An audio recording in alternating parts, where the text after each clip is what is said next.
Hey everyone, breaking news. Judicial Watch President Tom Fitton here. Secret Service reports obtained by Judicial Watch FOIA litigation show that Joe Biden's dog Commander was involved in 23 attacks on Secret Service personnel. Absolutely insane stuff. One agent was actually taken down by the dog, and they had to close a public section of the White House for 20 minutes while they cleaned up the blood. Now, Judicial Watch exposed all these dog-biting attacks back during Major's time in the White House. They lied about how many people he had bitten, exposed by Judicial Watch. They got the new dog Commander. We got a tip that dog was out of control too, and we exposed there were at least 10 attacks last year. We followed up and found there were 23 attacks.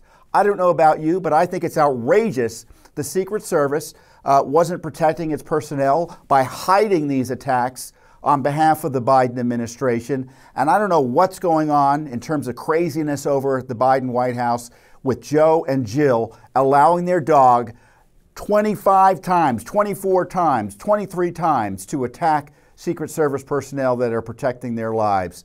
I think there's more here, and Judicial Watch will continue to pursue these issues in federal court.